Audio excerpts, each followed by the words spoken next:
এই বিষয়ে দেখুন, এই বিষয়ে আমরা সরকারের কাছে জানাবো, রাজ্য সরকারের কাছে।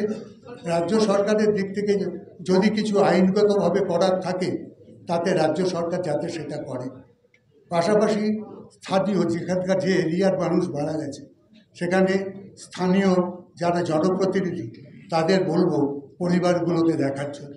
এটা আমাদের দিক থেকে এইটুকু আমরা করতে পারি, এবং আমরা চেষ্টা করব তাদের সাথেও, তাদের পরিবারগুলোর সাথে যাতে আগামী দিনে দেখা করে তাদের দাবিগুলোকে তুলে ধরা যায়।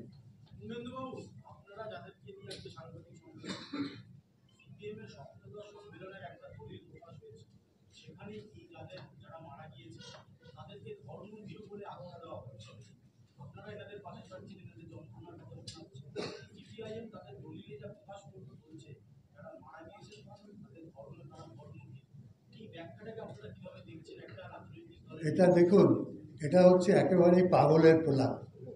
কাজেই এ সম্পর্কে কোনো কথাই বলা উচিত না। মানুষ, তার মৃত্যু হয়েছে, এই ধরনের দুর্ঘটনা, এই ধরনের একটা ঘটনা সেখানে ঘটেছে, এই সম্পর্কে যদি এই ধরনের কোনো কথা কেউ বলে থাকে, তাদের সাথে কমিউনিস্ট নামটা যাওয়াই উচিত না। কমিউনিস্টরা মানবিকতা বোধ সম্পন্ন হয়, এরা তো তারও ঊর্ধ্বে উঠে গেল, পাগল।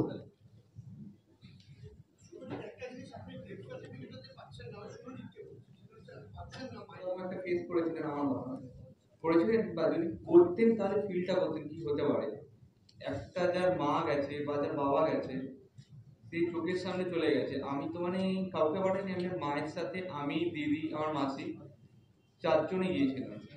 সেই সিচুয়েশনটা আমি ছিলাম বলে যতটা একটু কন্ট্রোলে আনতে পেরেছিলাম, হয়তো তাও আমি একটা কাগজের ছবি আনতে পেরেছিলাম, তাও তো ওরা দিচ্ছিল না। আদার্স কেউ কি এনেছে? আমার যদি তখন যদি সিচুয়েশন ঠিক থাকতো তাহলে আমি হয়তো আরো প্রেসারাইজ করে আরো 2-3টে জিনিস আনতে পারতাম। কি ধরনের অসুবিধা আছে? প্রত্যেক মুহূর্তে যেরকম অসুবিধা থাকে একটা ডেথ সার্টিফিকেটের জন্য যা যা প্রয়োজন পড়ে, আমার মায়ের কিছু জিনিসপত্র যেগুলো থাকে নর্মালি সবার ক্ষেত্রে, একটা ডেথ সার্টিফিকেট অবশ্যই থাকবেই। তো আমরা ইন্স্যুরেন্স রয়েছে, যেগুলো রয়েছে সেই ক্ষেত্রে তো সব ক্ষেত্রেই তো লাগে না। এগুলো যেখানে মেডিক্লেম ছিল, মেডিক্লেম কভারেজ যেগুলো রয়েছে, কোনো কিছুতেই মানে ডেথ সার্টিফিকেট ইউজ করা যায় না। যেটা বলেন ডেথ সার্টিফিকেট না হলে নর্মাল মানে আপনাদের মধ্যে এখনো বেঁচে আছে যার কাছে ডেথ সার্টিফিকেট নেই, তো এখনো মানে সবার মধ্যে এখনো বেঁচে রয়েছে এখনো।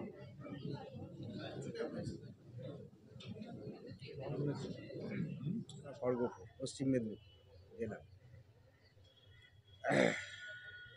26 তারিখ রাত্রি 1:45 আমাদের পদপিষ্ট হয়। প্রচুর লোক গিয়েছিলেন।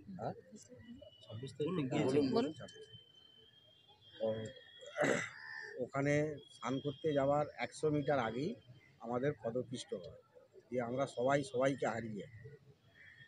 তো আমার শাশুড়ি মাতাকে প্রায় 10টার সময় আমরা হসপিটালে ভারত সেবা আশ্রমের মারফত আমরা খবর পাই। ওখান থেকে এমনি একটা সাদা কাগজে লিখে দিয়ে বলে দিয়েছে যে এইটি কাগজে এই ফোনে স্ক্যান করে নেন, এটাই রাস্তাতে দেখাবেন, আর কিছু হয়নি। আমরা বললাম যে এখানে পোস্টমর্টম করুন, বলছে যে আমাদের এখানে পোস্টমর্টম হবে না। আমি ডেথ সার্টিফিকেট তাহলে দেন, বলছে না ডেথ সার্টিফিকেটও দেবে। তো সেই অবস্থা, আমাদের তো পেশেন্ট আমাদেরকে এই বডিতে নিয়ে আসতে হবে। তো নিয়ে আসার জন্য আমাদেরকে একটা অ্যাম্বুলেন্স ব্যবস্থা করে দেয় এবং একটি ট্রাফিক পুলিশ দেয়। এই নিয়েই আমরা বেরিয়ে চলে আসি।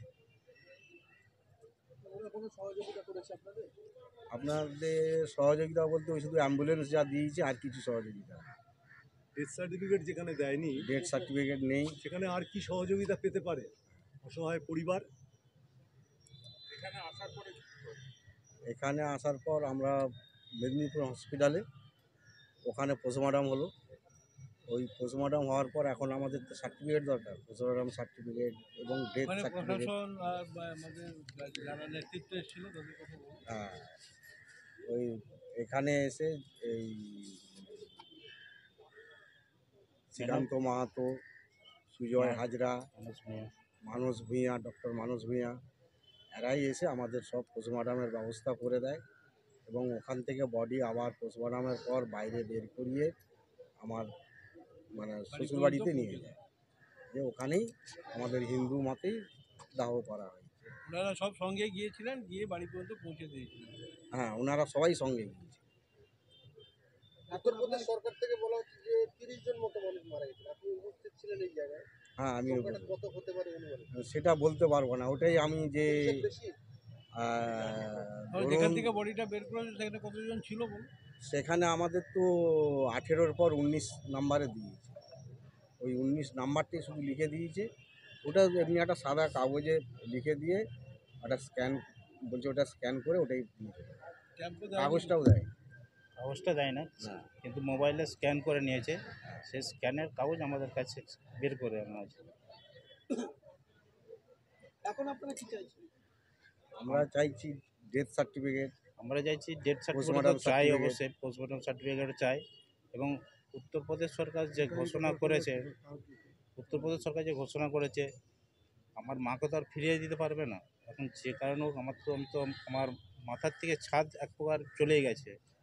মানে মা আমার গার্জিয়ান, তিনি আমার সব ছিলেন। তিনি যদি আমাকে যে ঘোষণা করেছেন তা দিয়ে সাহায্য করেন, আমি উত্তরপ্রদেশ সরকারের কাছে কৃতজ্ঞতা থাকব।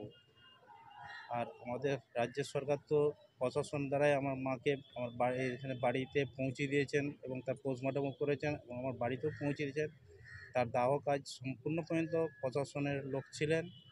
এই সরকারও আশা করিব আমাকে কিছু আর্থিক সাহায্য বা আমার পরিবারকে কোনো যে দু ছেলে আছে তাদেরকে কোনো কিছু একটা ব্যবস্থা করে দেন, তাহলে আমি খুবই উপকৃত হব। উত্তরপ্রদেশের কোনো পুলিশ প্রশাসন বা আধিকারিক আপনাদের সঙ্গে এখন যোগাযোগ করেছে?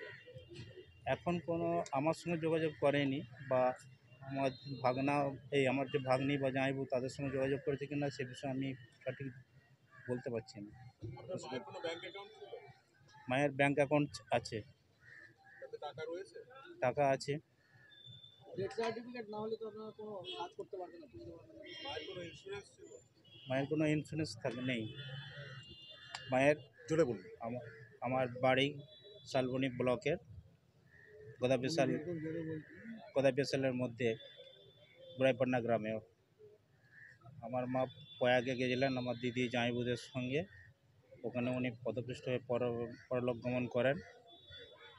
কিন্তু ওখান থেকে বডি আনার জন্য কোনো কিছুই দেয়নি আমাকে এই পাশে সরকার, বা পোস্টমর্টমও করেনি।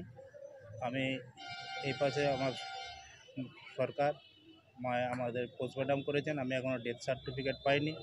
আমি ডেথ সার্টিফিকেটটা কীভাবে পাবো, কোন সরকারের কাছ থেকে পাবো, আমি সেটাই নিজে অনুভব করতে পারছি না। আমি খুবই অসুবিধার মধ্যে আছি।